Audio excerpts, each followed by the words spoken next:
World's Strongest Man here.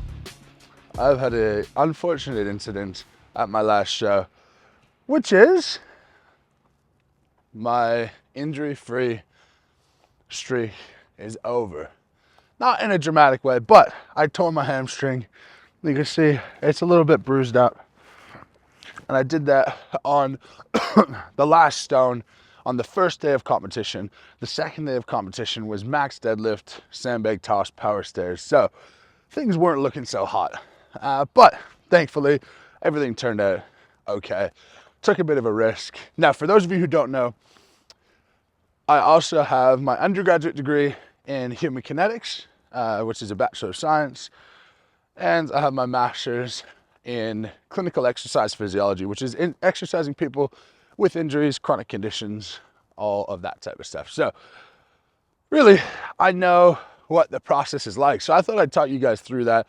This type of stuff happens all the time in strongman, and I think it's useful to just note that this is one of those instances where we're not trying to be the healthiest we can be. We're trying to push our bodies to the limit. And when you push your body to the limit, sometimes stuff like this happens. So this tear, we're probably going to call it a grade 1 tear. I mean, it happened 3 days ago, 4 days ago, and I'm walking completely pain-free now. So it's really not a major incident. But to talk about recovery times of tissues, with the discoloration, you know that it's a muscle tear, not a tendon tear, because tendons don't have their own blood supply. So there's more muscular damage than tendinous damage, and all of the tendons are attached, and I know that because I can feel them. Operating under that assumption, we're gonna say it's gonna be about 7 days until actual moderate intensity movement can be reintroduced. During those 7 days, I'm focusing on as much movement as possible. We wanna be able to get that tissue to be a little bit more pliable, to get some fluid in, get some blood in, and just keep it warm. If it gets cold, that means that no new nutrients are going there, no new blood is going there, and so there's actually no material for that tissue to heal and will prolong the healing process. Even though I could walk fine, even if I was limping, I'd be doing the exact same thing right now. So long as you can walk and it's within your pain tolerance, that's one of the most important things to do to get out there and promote your recovery. So 7 days is going to be that type of protocol. During that time, I still did leg curls, very, very light, high volume. I'll still do some lighter deadlifts, but very, very low intensity with the idea of blood flow.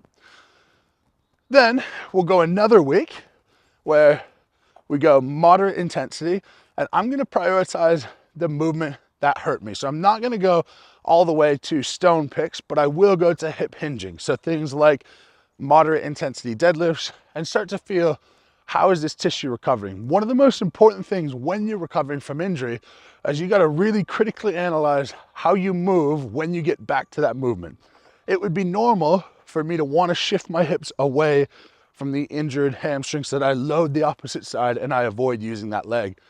But this is where we can get into some really dangerous cycles where I'm offloading my left leg, I'm loading my right leg extra and unusually, and so the right leg could get hurt. And if the right leg gets hurt, obviously that's going to be a start of a pretty negative injury cycle.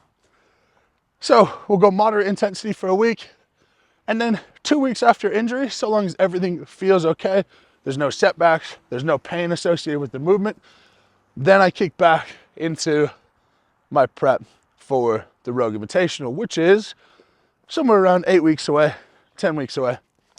And naturally training is going to be slightly less intense this far out anyway. So we'll probably go to things like 18-inch deadlifts at 700, 800 pounds, work it down to the ground, increase the load, and go from there while making sure that movement stays on track. So pretty simple, but that is the idea for recovery. The general principle is always just do what you can and don't do what hurts too much. If you follow those two principles, you're mostly going to be fine. Then it's just a bit of patience that you might not want to have, but you really have no choice. That's that.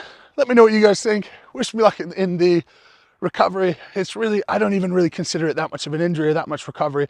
It's just getting banged up from competition like all the guys do. But I hope you gained something from that.